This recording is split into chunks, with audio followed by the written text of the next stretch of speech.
अस्सलाम वालेकुम, मैं हूँ मारिया अली और आप देख रहे हैं मेरा यूट्यूब चैनल। 2018 केस में मेडिकल रिपोर्ट ने मेहदी अली काज़मी के मौक़िफ़ की तायीद कर दी। ये वो मौक़िफ़ है जिसके लिए पिछले 2.5 महीने से मेहदी अली काज़मी फाइल्स पकड़ के दर दर की ठोकरें खा रहे थे और लोगों को यकीन दिलाने की कोशिश कर रहे थे कि मेरी बेटी जो है वो 14 साल की है। अब जिंदा लाश एंड कंपनी जो है वो कराची आ जाए तो ठीक है। अब कुछ सोर्सेस ये बता रहे हैं कि उन्होंने कराची में केस लड़ने का फ़ैसला किया, लेकिन मैं आपको ये बताती चलूँ कि जितने झूठे वो हैं, जितनी सफाई से और ढिठाई से वो झूठ बोलते हैं, उन पर यकीन करना आसान नहीं है। क्योंकि अभी तो वो कोशिश करेंगे कि वो फिर रूपोश हो जाएं, फिर गायब हो जाएं और फिर महीनों गुजर जाएं कि सिंध पुलिस जो है वो वैसे ही इनको दामाद समझती है, तो फिर वही चक्कर, वही सिस्टम जो है शुरू हो जाए और फिर छुपाने का और चूहे बिल्ली का खेल जो है वो शुरू हो जाए। और 2018 के हवाले से भी कुछ बातें बड़ी गौरतलब हैं। आप देखें, एक बच्ची 14 साल की जो इनके साथ होती है तो बड़ी बड़ी बातें करती है, ऐसी ऐसी बातें करती है, आईन व कानून की बातें करती है। कभी कहती है मैं 16 साल की हूँ, कभी कहती है 17 साल की हूँ, कभी बताती है कि जी मैं जो हूँ 18 साल की हूँ।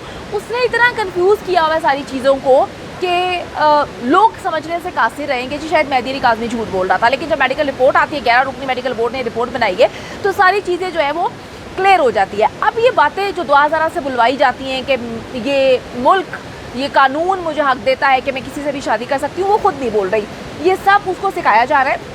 बड़ा अफसोस होता है कि कुछ वकला की टीम जो है वो इनके साथ मिलती है और इनको ना सिर्फ कहानियाँ सुना रही है, बल्कि कुछ इनके जो रिप्रेजेंटेटिव्स हैं उनके पास जाकर जो है वो मेहदी अली काज़मी पर अजीबोगरीब और गंदे किस्म के इल्ज़ामात लगाए जाते हैं। अभी भी मैं देख रही थी वीडियो रिकॉर्ड करने से पहले, मुझे बड़ी हंसी आ रही थी कि मेहदी अली काज़मी साहब पर ऐसे ऐसे इल्ज़ामात लगाते हैं। मैं कहती हूँ कि ये केस पर्सनल क्यों लिया जा रहा है? ये केस पर्सनल बनता ही नहीं है कि आपने एक लड़की का बाप जो है मेहदी अली काज़मी, उससे दुश्मनी मोल ले ली है। आप उससे दुश्मनी क्यों मोल ले रहे हैं? जितने भी journalist, so called YouTubers, journalism से तो इनका खैर दूर दूर तक कोई ताल्लुक ही नहीं है। जर्नलिज्म के लिए बहुत सारी चीज़ें होती हैं, एथिक्स होते हैं, ये माशाल्लाह से इन लोगों के पास नहीं है। तो इतना टारगेट डायरेक्ट हिट किया जा रहा है मेहदी अली काज़मी पर। कभी FIA के झूठे केसेस ले आते हैं, कभी कहते हैं जी हमें उन्हीं के रिश्तेदारों में से बहुत सारी चीज़ें बता रहे हैं। हाँ जी, बिल्कुल वैसे रिश्तेदार, जैसे एक फुप्पी बना ली थी, एक जो है वो दोस्त बना ली थी, रिश्तेदार। इतना झूठ। मैं कहती हूँ हर उस चीज़ का पाकिस्तानी कौम को एहतसाब करना चाहिए, उन झूठे यूट्यूबर्स का, उन झूठे पुलिस वालों का, उन गलत बयानी करने वाले हर उस बंदे का जिसने हराम खाया है और जिसकी ज़ुबान से हराम जो है वो निकल रहा होता है। अब पाकिस्तान के लोग, मैं फिर आपको बताऊं कि बेवकूफ़ नहीं है, अभी भी कुछ लोग बेवकूफ़ बनाने की कोशिश कर रहे हैं। चलें जी, बनाने दें, क्योंकि मैं सिर्फ एक बात कहती हूँ कि इंसान जब सच्चा होता है ना तो फिर वो दुनिया को फेस करता है, फिर वो कमेंट्स बंद करके भागता नहीं है। चलें जी, अच्छा, अब शर्म इस बात की है कि ये लोग जिंदा लाश एंड कंपनी जो है वो बहुत अजीबोगरीब हरकत कर रही हैं और पुलिस जो है, सिंध पुलिस है, कहती है कि जी ज़हीर की जान को ख़तरा है। हम बड़े परेशान हुए कि ज़हीर की जान को ख़तरा है, तो तुम लोगों ने जो है पाकिस्तानी हुकूमत के 22-23 लाख लगा दिए हैं, ज़हीर की जान को ख़तरा है। 2018 को वो कहते हैं जी किसी सूरत कराची नहीं भेजा जाएगा। वो कहती है मैंने नहीं जाना, अगर मैं कराची जाऊंगी तो मुझे मार दिया जाएगा। ये बड़ा अजीब पॉइंट है, मतलब कुछ भी हद है। 2018 को अब कैसे लाया जाएगा? ज़हीर को एक बार फिर से प्रोड्यूस कैसे किया जाएगा? तो मैं आपको बताती चलूँ कि जो ट्रायल कोर्ट है उसमें ज़िंदा लाश पर अगवा का केस चल रहा है, FIR भी दर्ज है, जिसे उसके ससुराल वाले यानी कि सिंध पुलिस जो है वो बार बार बताने की कोशिश करें अदालतों को, अदालत को बताते हैं कि जी FIR तो अगवा की बनती ही नहीं है। ये शाहवानी साहब हैं जो IO हैं, मुझे नहीं पता कि वो क्यों इतना पर्सनल हो गए इस केस में, क्यों वो न्यूट्रल होके जो है इस केस की इन्वेस्टिगेशन नहीं कर रहे, क्यों जो है वो अजीबोगरीब किस्म की बातें कर रहे हैं। अभी मैं क्लिप देख रही थी एक, आपको पता है कि शाहिद हुसैन साहब बहुत अच्छे अंदाज में काम कर रहे हैं। इनसे जब पूछा जाता है कि जी ये एज के हवाले से, कहते हैं हाँ जी एज तो निकल आई है बच्ची की, लेकिन देखिए अगवा का मुकदमा तो नहीं बनता। तो शाहिद हुसैन साहब बड़े अच्छी रिपोर्टिंग करते हैं, वो कहते हैं कि सर अगर कोई बंदा कत्ल हो जाता है तो फिर लाश तो नहीं आकर मतलब गवाही देती है, आपको इन्वेस्टिगेशन करनी पड़ती है। तो वो टाल मटोल करके चले जाते हैं। इनकी बेहिसी का, इनकी हट धर्मी का अंदाज़ा लगाएं कि एक बच्ची जो कि माइनर है उसका निकाह हो जाता है, अभी तक इनको यही नहीं पता कि टैक्सी ड्राइवर कौन है। अगर इनके घर से कोई इनकी बच्ची होती तो क्या ये टैक्सी ड्राइवर को जाने देते? क्या अभी तक उससे इन्वेस्टिगेशन ना की जाती? जिस तरह से IO इस केस को ख़राब कर रहा है, पुलिस को जो है इस पर भी इन्वेस्टिगेशन करनी चाहिए, कमेटी बनानी चाहिए कि ये शख्स मुसलसल केस को ख़राब क्यों कर रहा है, और जो आईजी सिंध हैं वो क्यों इसको सपोर्ट कर रहे हैं, वो क्यों चाहते हैं कि आईओ चेंज ना हो, जबकि हर जगह पर गुजारिशात भी की जा रही हैं कि जो वालिदैन है दुआ ज़ारा के, इनकी तफ्तीश से मुतमईन नहीं है, पूरा पाकिस्तान खैर मुतमईन नहीं है। अब जी दुआ ज़ारा को किस तरह से लेकर आया जाएगा? कहा जा रहा है कि जिंदा लाश जो है इसको कराची में चैलेंज करने जा रहे हैं। मेहदी काज़मी जो हैं वो सिंध गवर्नमेंट से आपको पता है कि कितना ख़र्चा हुआ है, और मेहदी अली काज़मी को तो सिंध गवर्नमेंट जो है वो सपोर्ट कर रही है। अब इनको और इनका ख़र्चा अभी तक कौन उठा रहा है? क्या सिंध गवर्नमेंट जो है वो सबके साथ गेम्स खेल रही है, या ये सिंध गवर्नमेंट को इस्तेमाल करने की कोशिश कर रहे हैं? ये तो आने वाला वक्त ही बताएगा। लेकिन जिंदा लाश को कराची लाने का तरीका जो है वो बता दिया है बहुत सारे लोगों ने। जिब्रान नासिर के मुताबिक कि किसी अगवाकार के पास मुगविया के मेडिकल रिपोर्ट को चैलेंज करने का हक हो सकता है। वो दुनिया के सामने अलल ऐलान कहते हैं कि वो चैलेंज कर ही नहीं सकता, ये चैलेंज हो ही नहीं सकता कि अभी जैसे कहानियाँ सुना रहे हैं बहुत सारे बुकला को आप लोग बिठा के जो है वो झूठी सच्ची कहानियाँ सुनाना शुरू कर देते हैं। अब बुकला कहते हैं कि जी पाकिस्तान का कानून ये कहता है, पाकिस्तान का कानून ये कहता है, तो जी पाकिस्तान का कानून जो है वो पूरे पाकिस्तान पे लागू होता है। अब इसको शिया सुन्नी के साथ रिलेट ना करें, इसको हिंदू मुसलमान क्रिश्चियन के साथ जो है वो आप कनेक्ट ना करें। पाकिस्तान का जो कानून है वो हर पाकिस्तानी के लिए है। हर पाकिस्तानी में जो है वो तमाम मज़ाहिब के लोग आ जाते हैं, तमाम फ़िरक़ों के लोग आ जाते हैं।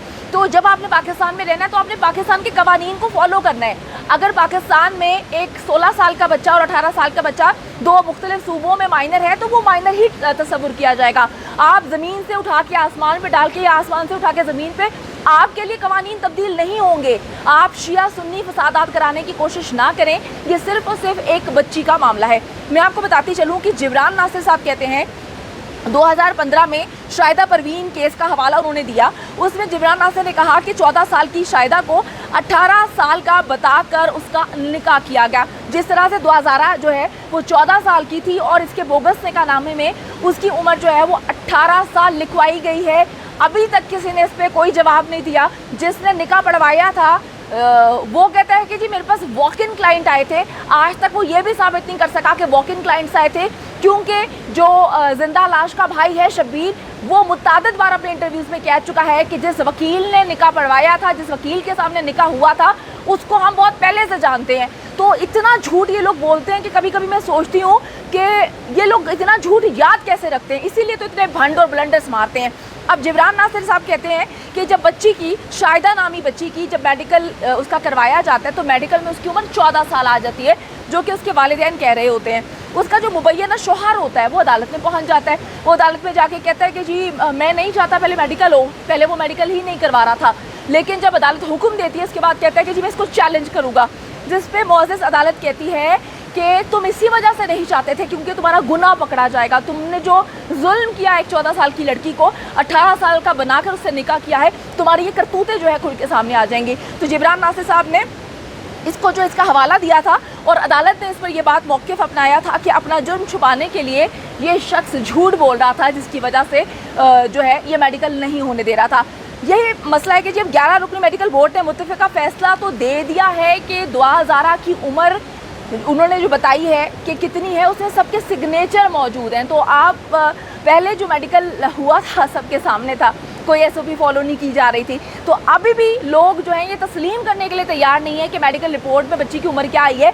इसको लोग अपने से रिलेट कर रहे हैं और अपने आप को जो है मेहदी अली काज़मी का दुश्मन बना रहे हैं। उस बच्ची को मेहदी अली काज़मी के सामने लाके खड़ा कर दिया है। एक बाप को बेटे के साथ लड़ाने की कोशिश की जा रही है। मैं कहती हूँ कि इंसान को इतना भी सस्ता नहीं होना चाहिए कि आप एक बाप की तज़लील के लिए आपने जितनी आप अपनी पावर इस्तेमाल कर सकते थे आपने कर ली। मैं फिर ये बात कहूँगी कि अल्लाह को क्या मुंह दिखाएंगे वो तमाम यूट्यूबर्स, अल्लाह को क्या मुंह दिखाएंगे वो पुलिस वाले जो हराम ज़रिए से जो है ना सिर्फ हराम कमा रहे हैं बल्कि जो दुनिया को दिखाने की कोशिश कर रहे हैं, दुनिया उसको एक्सेप्ट नहीं कर रही। ना दुनिया मानने वाली है ना दुनिया पागल है। कितने मुनाफिक हैं ये लोग, यकीन करें कि ये ज़बरदस्ती इस केस को ख़राब करें। एक नाबालिग बच्ची को अगर बरगलाया जाए और एक बोगस निकाह के बंधन में बांधा जाए तो ये पाकिस्तान में क्राइम है, ये पाकिस्तान में क्राइम है। आयुष शौकत शहानी जिस तरह से तस्वीर बनवा रहा है अपने दामाद के साथ, जिस तरह से बेशर्मी और ढिठाई के साथ कहता है हमें नहीं पता کہ بچی کیسے گئی ہے، ہمیں نہیں پتا کس ٹیکسی میں گئی ہے. شرم کا مقام ہے سر، آپ کو تھوڑی سی شرم کرنی چاہیے. ایٹ لیسٹ جو آپ حکومت سے سیلری لیتے ہیں، ہم لوگوں کے پیسے سے، ہم لوگوں کے ٹیکس سے، اس کو تو حلال کریں. آپ کی کتنی جگ ہنسائی ہو رہی ہے، آپ کی وجہ سے آپ نے پورے سندھ ڈپارٹمنٹ کو، جو پولیس ڈپارٹمنٹ ہے اس کو رسوا کر دیا ہے، اس کی تذلیل ہو رہی ہے. پھر بھی آپ جو ہے وہ شرم کا مقام آپ کے لیے ڈوب مرنے کا ہے، لیکن آپ میں رتی برابر بھی شرم نہیں ہے. اگر رتی برابر شرم ہے تو جا کے جو ہے اس ٹیکسی ڈرائیور کو ڈھونڈیں، سب چیزیں پتہ چل جائیں گی. اور جو آپ پروٹوکولز دینے کی بات کرتے ہیں، اب دیکھتے ہیں کون کس کو کتنا پروٹوکول دیتا ہے. پاکستان کی عوام کو مجبور مت کریں کہ وہ آنکھیں کھول کے آپ لوگوں پہ نظر جو ہے جما کے بیٹھ جائے. اس کیس نے پورے پاکستان کی آنکھیں کھول دی ہیں اور پتہ چل گیا ہے کہ سندھ پولیس کہاں پہ سٹینڈ کرتی ہے اور سندھ پولیس جو ہے کس کو کب کیسے بچانے کی کوشش کرتی ہے.